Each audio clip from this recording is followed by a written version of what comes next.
You know, we focus on the exclusivity of the message, and it is exclusive. There is only one way to Jesus. He is the way, the truth, and the life. But there are multiple ways to Jesus, and almost all of them are relational. Did you know that you are the way to Jesus? You are God's primary way of getting people to Jesus. So we've got to get creative. We've got to overcome our fears, and that's why we need to deal with the main character syndrome. You're not the main character of your story anyway. What does it matter if you lose reputation? What does it matter if it costs you a couple bucks buying somebody lunch to build relationship with them? What does it matter if your social media accounts and your YouTube channel should be devoted to Jesus and you may lose some followers as a result? But why did you start the YouTube channel to begin with? Why did you start posting on social media anyway? Was it to make yourself the main character, to point people to you? No. A lot of us, it was, I want everything, to point people to God, bring the attention off of me, point people to God. But then in the midst of doing those things, our social media accounts and YouTube channels become about us, don't they? Listen, we have to deal with the main character syndrome. We have to say, you know what? My life isn't about me. I'm not the main character of my story. I'm not the main character of my life. He is. He gave me this life anyway. He knew me in my mother's womb, Psalm 139. I dare not fall for the same trap that most Christians deal with, not just non-Christians. And I am going to make this a John the Baptist kind of life, or an Andrew kind of life, one that points the finger to Jesus. Even if I get 500,000 followers, even if I start getting a lot of accolades at work, I'm not going to fall for the mistake of making myself the main character or believing that God did these things in my life for me or to make my life comfortable. There might be some blessing that he wants to give me, yes. But my job, my focus of my 80 plus or minus a few years life is to point people to Jesus.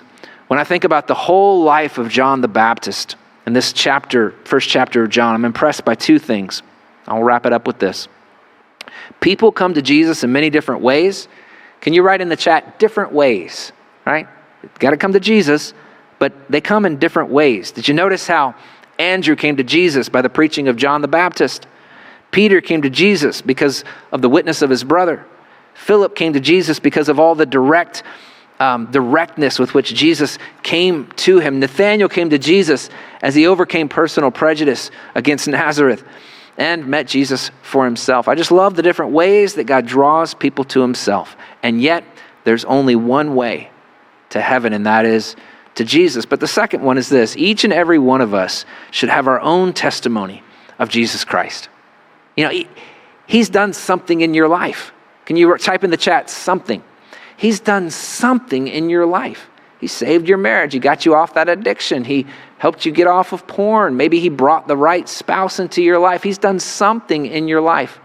But most of all, he gets us past our anxiety and our depression, all that stems from a life that's not complete and whole in him. When we make that connection, when the creation connects with the Creator, he fills the voids and he satisfies our soul. Is that true of you? What has Jesus done in your life?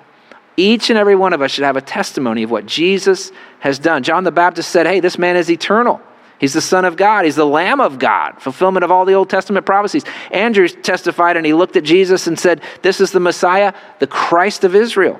Philip testified and said, this is the one prophesied from Moses. Everything in the Old Testament points forward to him. And then Nathanael testified to, hey, he knew something about my life that only he could know.